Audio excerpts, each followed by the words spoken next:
आदाब, नमस्कार। आप देख रहे हैं INN चैनल। मैं हूं शेख अहमद अली। इस न्यूज़ बुलेटिन में आइए नज़र डालते हैं दिन भर की बड़ी खबरों पर।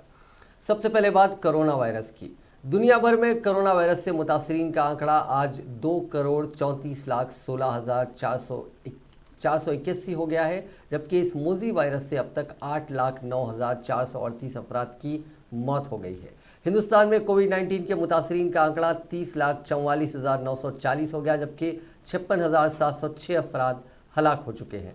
तेलंगाना में मुतासरीन की तादाद 1,04,249 हो गई है, जबकि 755 अफराद हलाक हो चुके हैं। तेलंगाना में जुमे के रोज़ 2,384 नए मामले सामने आए थे और 11 अफराद की मौत हुई। रियासत में फ़िलहाल 22,908 एक्टिव केसेस हैं। मरकजी ममलिकती वज़ीर दाखिला जी किशन रेड्डी ने कहा है कि कोरोना वायरस के टेस्ट के मामले में तेलंगाना रियासत मुल्क की दीगर रियासतों के मुकाबले में काफ़ी पीछे है। टेस्टों में इजाफा करने का वज़ीर सेहत ईटला राजेंद्र को मशवरा दिया गया। हैदराबाद में मीडिया से बातचीत करते हुए किशन रेड्डी ने टेस्ट के बारे में गवर्नर तमिलिसाई सौंदरराजन की जानिब से किए गए रिमार्क्स को उनके शख्सी रिमार्क्स करार दिया। गवर्नर ने कहा था कि रियासती हुकूमत को चाहिए कि वो कोरोना के मायनों की तादाद में इजाफा करे और इस वबा की रोकथाम के लिए बेहतर अंदाज में काम करे। किशन रेड्डी ने कहा कि गवर्नर के रिमार्क्स से बीजेपी या मरकजी हुकूमत का कोई ताल्लुक नहीं है। उन्होंने कहा कि तमाम रियासतों के मरकज़ के साथ अच्छे ताल्लुकात हैं। उन्होंने कहा कि सियासत और सियासी जमातों से बालातर होकर हम कोरोना के खिलाफ लड़ाई लड़ रहे हैं। कोरोना के टेस्ट और इलाज के सिलसिले में गवर्नर की जानिब से दी गई हिदायत पर हुकूमत अमल करती है तो ये बेहतर होगा। गवर्नर ने एक डॉक्टर की हैसियत से हुकूमत को मशवरा दिया था, लेकिन उनके मशवरे को नज़रअंदाज कर दिया गया।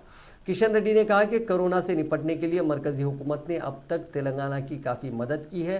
कोरोना की वबा शुरू होने के बाद से लेकर अब तक तेलंगाना को 1400 ventilators, 14 lakh N95 mask, 2 lakh PPE kits फराहम किए गए हैं। मरकजी टीम ने अब तक 3 मरतबा रियासत का दौरा करते हुए कोरोना के फैलाव का जायज़ा लिया है। कोरोना से सेहतमंद होने वाले अफराद में प्लाज्मा का अतिया देने की तरगीब दें। किशन रेड्डी ने कहा कि मुल्क की 5 रियासतों में कोरोना के टेस्टों में इजाफा करने का वज़ीर आज़म मोदी ने खुद मशवरा दिया है। उन 5 रियासतों में तेलंगाना भी शामिल है। दिल्ली में कोरोना पर काबू पाया गया है। फिलहाल दिल्ली में कोरोना के 20,000 बिस्तर खाली हैं।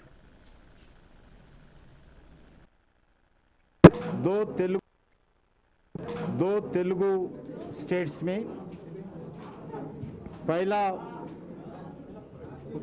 प्लाज्मा ब्लड बैंक आज प्रारंभ किया है, क्योंकि आज अभी तक कोरोना महामारी के लिए कोई वैक्सीन अभी तक नहीं आया।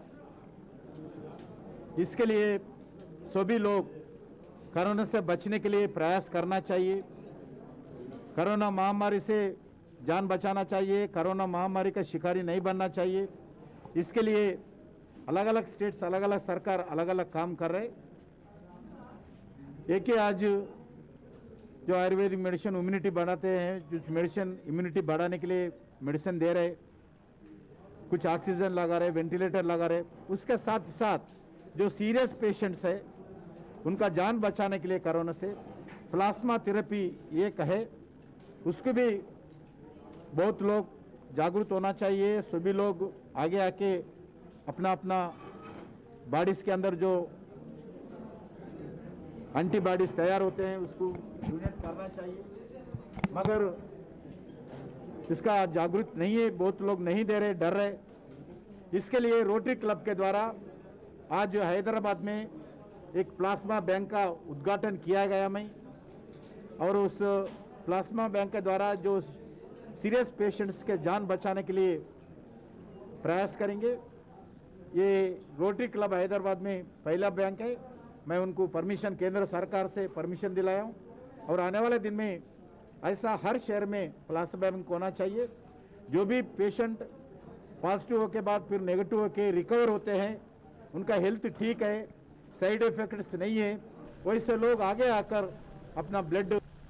कोरोना के मरीजों से मनमानी रकम वसूल करने पर रियासती हुकूमत ने नलगुंडा के खानगी हॉस्पिटल के खिलाफ कार्रवाई करते हुए उसे सील कर दिया। अफसरान के मुताबिक नलगुंडा के नाविया हॉस्पिटल में आइंदा से कोरोना के मरीजों का इलाज नहीं किया जा सकेगा। इस हॉस्पिटल के मैनेजर्स के खिलाफ मुख्तलिफ दफात के तहत केस बुक किया गया है। तेलंगाना के जगतियाल जिले में एक अफसोसनाक वाकया पेश आया, जिसमें एक बेटा अपने बाप की चिता को आग नहीं दे सका। तफसीलात के मुताबिक जिले के बीरपुर मंडल के कोल्लाई देहात में 63 साल रामलू नामी शख्स की सेहत की खराबी की वजह से मौत हो गई। उनका बेटा एक हफ्ते पहले कोरोना से मुस्बित पाया गया, जिसके बाद वो घर में इलाज के लिए अलग थलग है। इसी वजह से वो अपने बाप की चिता को आग नहीं दे सका और रामलू की बीवी और बेटी ने इसकी चिता को आग दिखाई। बीजेपी के रियासती दफ्तर का 5 रुकनी अमला भी कोरोना वायरस से मुतासिर हो गया है। जराये के मुताबिक बीजेपी के रियासती सेक्रेटरी प्रकाश रेड्डी सबसे पहले मोजी मर्ज से मुतासिर हुए थे और उनकी कोरोना रिपोर्ट मुस्बित पाई गई, जिसके बाद दफ्तर में काम करने वाले 40 अफराद का कोरोना का टेस्ट करवाया गया, जिसमें 5 अफराद मुस्बित पाए गए। इसके साथ ही पार्टी दफ्तर में कोविड क़वायद को सख्ती से नाफिज करने का फैसला किया गया, जिसके तहत दफ्तर की साफ सफाई की गई और कोरोना मुस्बित मुलाजमीन को आइसोलेशन में भेज दिया गया। बताया गया कि बीजेपी के दफ्तर में कोरोना का पहला मामला सामने आने के बाद दफ्तर को एक हफ्ते के लिए बंद कर दिया गया था। महदूद तादाद में अमले को रियासती दफ्तर में दाखिले की इजाज़त दी गई थी। ताहम ताज़ा वाक़े के बाद मज़ीद कार्रवाई की जा रही है। वज़ीर पंचायत एरवली दयाकर राव ने अपने हल्के असम्बली पालाकुर्ती से ताल्लुक़ रखने वाले कोरोना के मरीज़ों और उनके रिश्तेदारों से टेली कॉन्फ्रेंस के ज़रिए बातचीत करते हुए उनकी हिम्मत अफजाई की, जो हैदराबाद, वरंगल और दूसरे मकामात के हॉस्पिटल्स और घरों में ज़ेर इलाज हैं। वज़ीर मौसूफ ने 190 मरीज़ों से टेली कॉन्फ्रेंस के ज़रिए बातचीत करते हुए उनकी सेहत से मुतालिक मालूमात हासिल की और उन्हें मुफीद मशवरे भी दिए और कहा कि कोरोना से डरने की कोई बात नहीं है, हिम्मत के साथ इलाज करवाते हुए जल्द से जल्द सेहतमंद हो सकते हैं। उन्होंने कहा कि वो खानगी दवाखानों के मुकाबले में सरकारी दवाखानों में बेहतर सहूलियात मौजूद हैं। हर कोई सरकारी दवाखाने से रुजू होते हुए अपना इलाज करवाएं।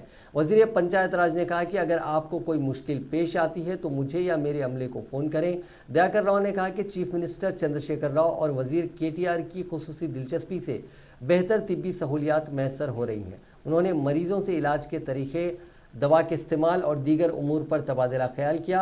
दयाकर राव ने कहा कि कोरोना से महफूज रहने के लिए आवाम को माशराती फासला बरकरार रखना चाहिए और मास्क पहनना चाहिए। उन्होंने कहा कि हुकूमत ने वरंगल के MGM हॉस्पिटल समेत तमाम प्राइमरी हेल्थ सेंटर्स में कोरोना टेस्ट के साथ मुनासिब तिब्बी सहूलियात फराहम की हैं।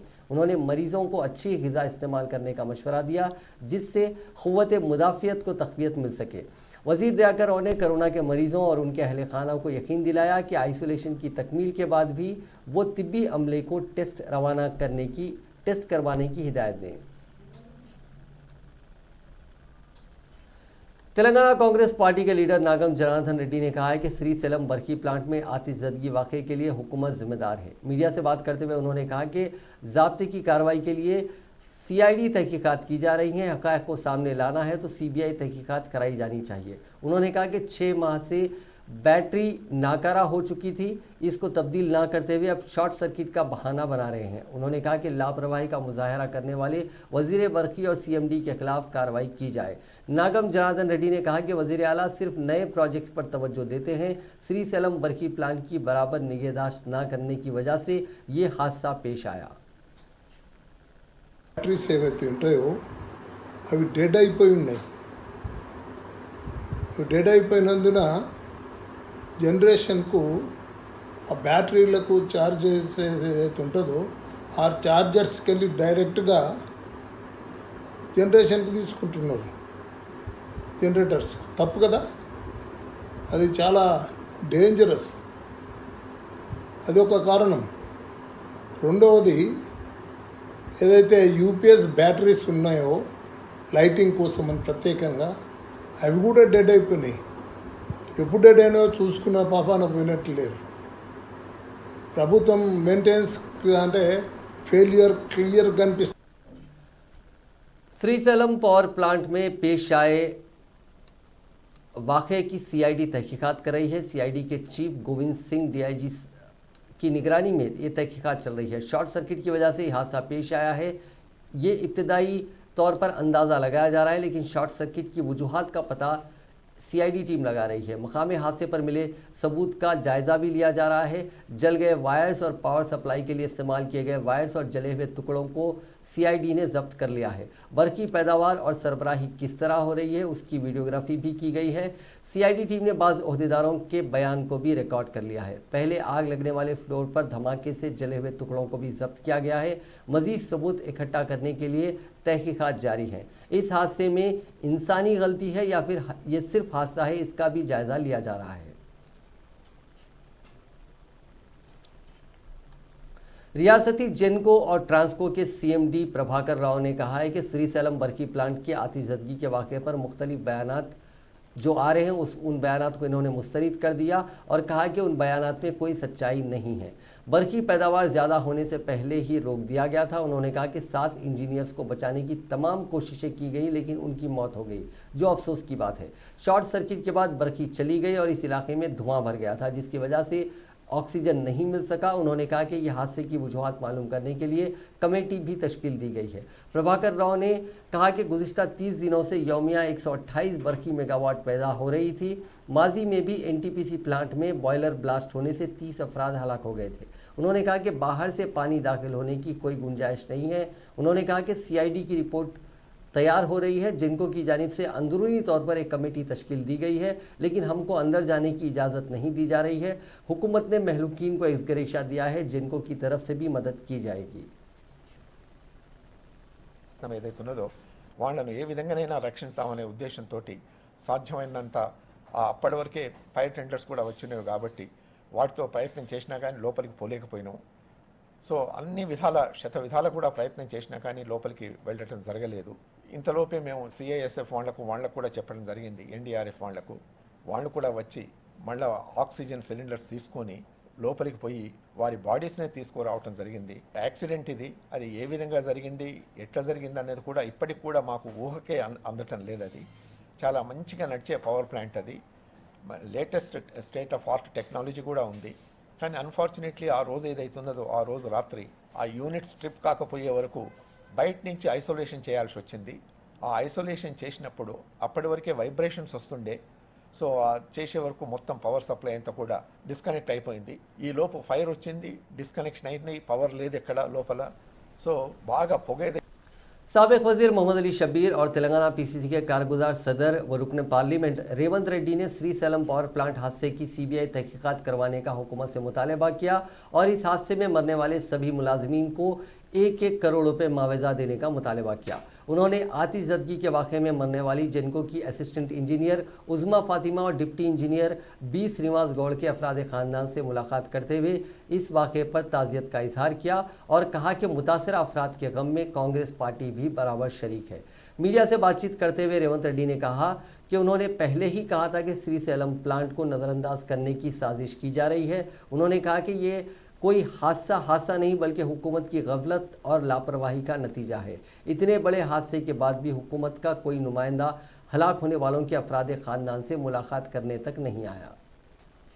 ఆఫ్టర్ ఇంజనీరింగ్ అయిపోయిన 6 మంత్స్లో జెన్కోల పోస్టులు పట్టాయి 250 ఏఈ పోస్టులు చేయాలా బాగుంటే చేసి కంపల్సరీ. ఎందుకంటే మీకు ఆయన పొలిటికల్ వస్తారు అన్ని లేకుంటే ఇమీడియట్ ఎగ్జామ్ రాసి ఫ్రీ ఒక్క ఏం లేకుండా సెలెక్ట్ అయిపోయింది. జస్ట్ 250 పోస్టులు పట్టాయి ఏఈ, ఇమీడియట్ వచ్చి పార్లమెంట్ పోస్టింగ్ ఇచ్చింది.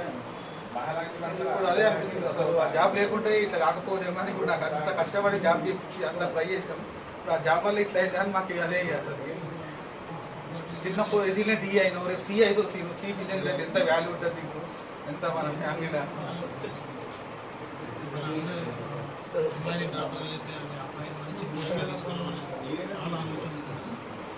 ముగ్గురు సిస్టర్స్ సార్, ముగ్గురు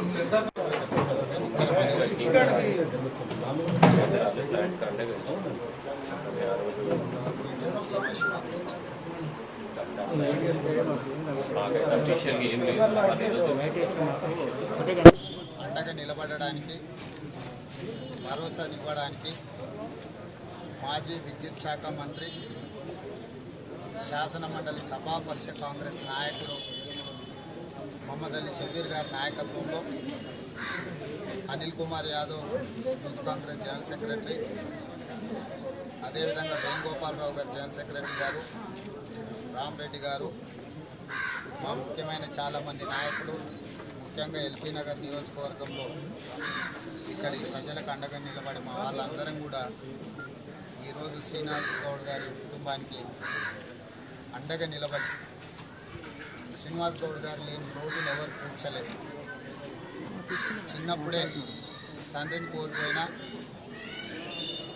తల్లిదండ్రులను ఇద్దరిని కోల్పోయినా మనోధైర్యాన్ని కోల్పోకుండా చెన్నైకి వెళ్ళి ఇంజనీరింగ్ చదివి మెరిట్లో విద్యుత్ శాఖలో ఉద్యోగిగా చేరి ఏఈగా, ఏడీఈగా, డిఈగా ప్రమోషన్లు పొంది సమర్థతను నిరూపించుకొని శ్రీశైలం విద్యుత్ ఉత్పత్తి ప్రాజెక్టులో డిఈగా విధి నిర్వహణలో అమరుడవ్వడం జరిగింది.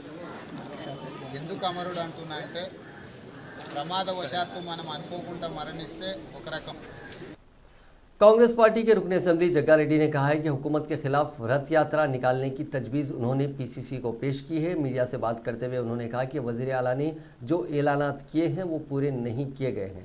किसानों के कर्ज माफ़ नहीं किए गए। जीएचएमसी इंतखाबात में लोगों से डबल बेडरूम देने का वादा किया गया था, वो भी पूरा नहीं किया गया। एंड जो भी हमारे एमपी से या वर्किंग प्रेसिडेंट्स, एआईसी सेक्रेटरीज, हम सब जने जो वीडियो कॉन्फ्रेंस में बात कर रहे हैं कि आज का जो 2018 में 2014 में केसीआर साहब बहुत वादा किए हैं और 2018 में भी किए हैं। 2014 में मेजरली माइनॉरिटी वोटिंग के लिए 12% मुसलमान को अमल करूँगा बोला और डबल बेडरूम बोला और एक बात क्या बोलते, ये एसटीज़ को बंजारों को 12% रिजर्वेशन बोला, 1 लाख बच्चों को या जॉब्स देंगे बोला। और ऐसा अब देखो बहुत ऐसा प्रॉमिसेस किए हैं कि केसीआर साहब वो याद भी नहीं आ रहा वैसा प्रॉमिसेस किए उन्हें। लेडीज़ का वो डाकरा ग्रुपों को डेवलप करेंगे, ऐसा farmers. GHMC mayor doctor Bonthu Rammohan ने रामपल्ली गांव में 41 एकड़ अराजी पर हुकूमत की जानिब से तामीर किए गए 6240 डबल बेडरूम मकानात के तामीराती कामों का जायज़ा लिया। इस मौके पर मेयर ने बल्दी, बरखी, आबरसानी के अहदेदारों के जायज़ा इजलास मुनक्किद किया। इस मौके पर उन्होंने ज़ेर तामीर डबल बेडरूम मकानात में दरकार तमाम ज़रूरी कामों को क़ब्ल अज़ वक्त मुकम्मल करने के अहकाम जारी किए। इस मौके पर उन्होंने कहा कि चीफ मिनिस्टर केसीआर ने गरीब बेघर अफराद को मकानात की फराहमी का वादा करते हुए इसको मुकम्मल कर लिया है। उन्होंने बताया कि जीएचएमसी हुदूद में 1 लाख से ज़्यादा डबल बेडरूम मकानात का तामीराती काम आखिरी मराहिल में दाखिल होते हुए 70 से 80% मुकम्मल कर लिया गया है।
वजीर सिविल सप्लाईज गंगुला कमलाकर ने करीमनगर के लोअर मानिया डैम के 3 दरवाजे खोलते हुए पानी को निचले इलाकों में छोड़ा। महकमे आबी वसाइल के अहदेदारों ने पानी को छोड़ने का फैसला किया क्योंकि इस प्रोजेक्ट में पानी की सतह 22.792 टीएमसी तक जा पहुंची है, जबकि इसकी मुकम्मल आबी गुंजाइश 24.034 टीएमसी है। इसके 3 दरवाजे खोलते हुए 6000 क्यूजिक्स पानी को छोड़ा गया।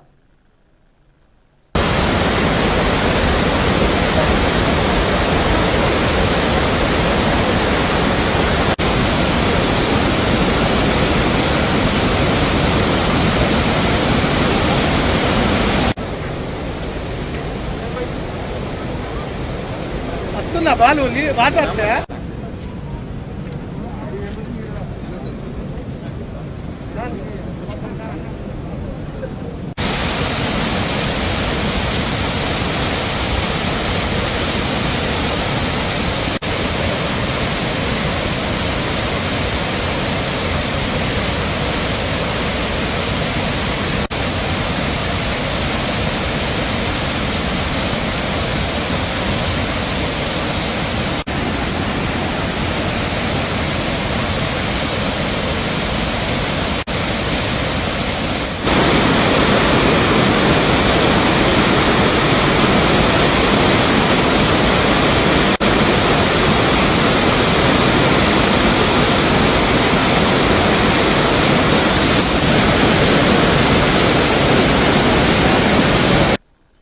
एपेक्स काउंसिल की जो मीटिंग रियासत आंध्र प्रदेश और तेलंगाना के बीच पानी को लेकर चल रहे जो तनाज़ा चल रहा है उसको सुलझाने के लिए एक एपेक्स काउंसिल की जो मीटिंग बुलवाई गई थी 25 अगस्त को, वो मीटिंग मुलतवी कर दी गई है।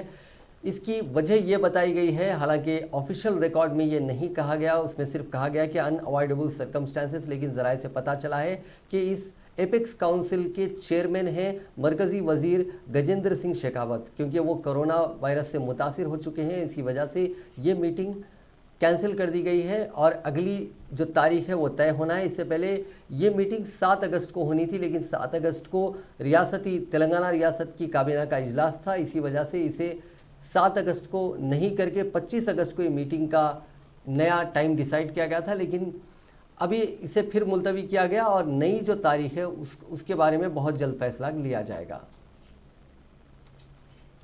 मोहलिक कोरोना वायरस की वबा, लॉकडाउन और कर्फ्यू की वजह से ट्रांसपोर्ट का गैर मुनज़्ज़म शोबा बेहद मुतासिर रहा। रियासती हुकूमत के मुस्तहसन इक़दाम का ये शोबा कई दिनों से मुंतज़िर है। जो कॉन्ट्रैक्ट कैरेज बसेस हैं उसके ऑपरेटर्स रियासती हुकूमत से कई बार मुतालबा कर चुके हैं कि उन्हें मोटर व्हीकल टैक्स में एग्जम्पशन दिया जाए, लेकिन अभी तक ऐसा कुछ नहीं दिया गया। इस ज़िमन में Telangana state cabs and bus operators association के सदर सैयद निज़ामुद्दीन ने मीडिया से बात करते हुए बताया कि माह मार्च से लॉकडाउन और कर्फ्यू जारी था, जिसकी वजह से ट्रांसपोर्ट शोबा बेइंतहा मुतासिर हो गया। रियासती हुकूमत की जानिब से माह अगस्त में टैक्स और दीगर अदखाल की तारीख दाखिल करने की हिदायत दी गई, जिस पर अमलावरी से माशी तौर पर पसमानदा कारोबारी खासिर हैं। इस सिलसिले में वज़ीर ट्रांसपोर्ट से मुलाकात करते हुए नुमाइंदगी की जाएगी।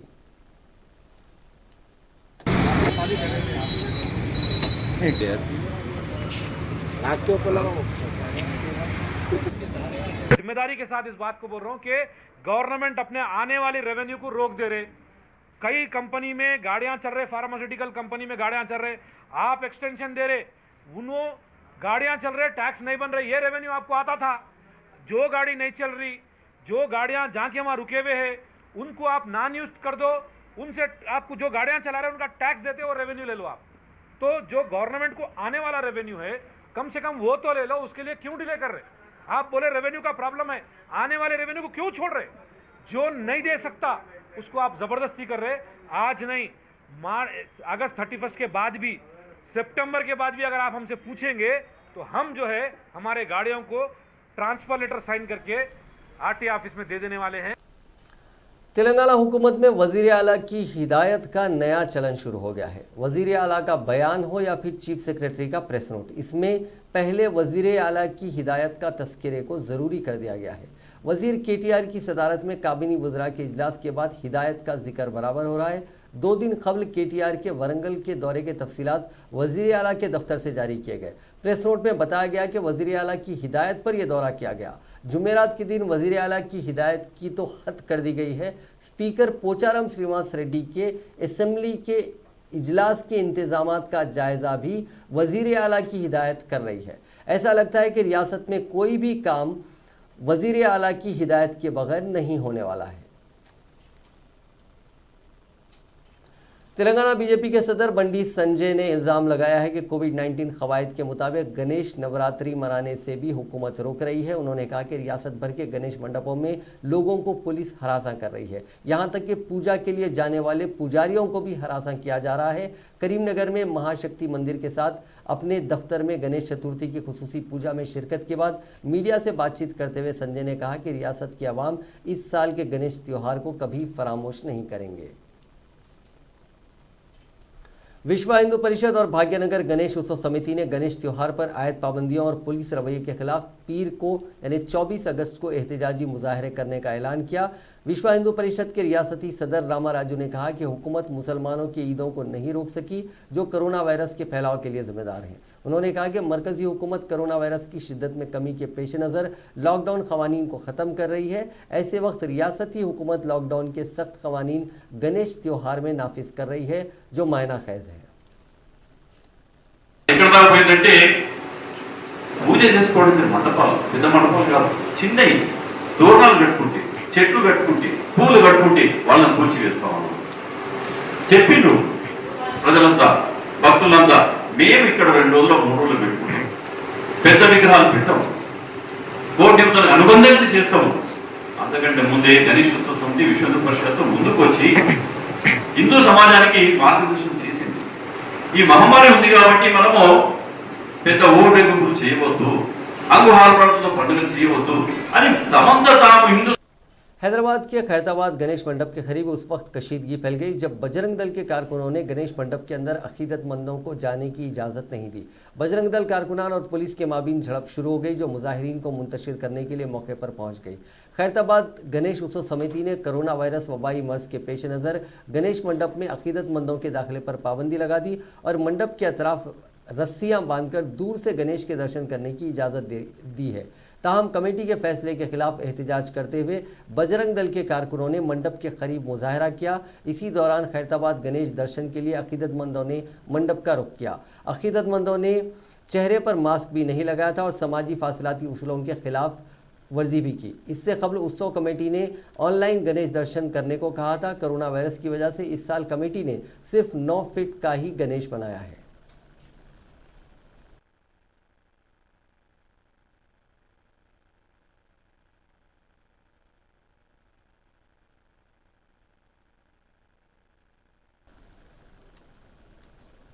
हैदराबाद में आज से गणेश विसर्जन का सिलसिला भी शुरू हो गया। इनफरादी तौर पर अपने मकानात में गणेश की मूर्ति बिठाने वाले सैकड़ों अफराद ने आज से गणेश मूर्तियों का हुसैन सागर में विसर्जन करना भी शुरू कर दिया है और ये सिलसिला अगले 10 रोज तक जारी रहेगा।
तेलंगाना के जिले संगारेड्डी के बोथनपल्ली इंडस्ट्रियल स्टेट में वाक़े वेयर हाउस में कल शब आग भड़क उठी। समझा जाता है कि ड्रम्स में केमिकल के भरे होने के नतीजे में यह वाक़या पेश आया। इस वाक़े के साथ ही इलाके में कसीर धुआं देखा गया। इस वाक़े की इत्तला मिलते ही 7 फायर ब्रिगेड्स वहां पहुंचे, जिन्होंने आग पर काबू पा लिया। आग लगने के वक्त वेयर हाउस में 4 मुलाजिमीन थे, जिन्होंने वहां से तेज़ी के साथ बाहर निकलकर अपनी जान बचाई। इस वाक़े में किसी जानी नुकसान की कोई इत्तला नहीं मिली। इस वाक़े पर मकामी अफराद काफ़ी खौफजदा हो गए।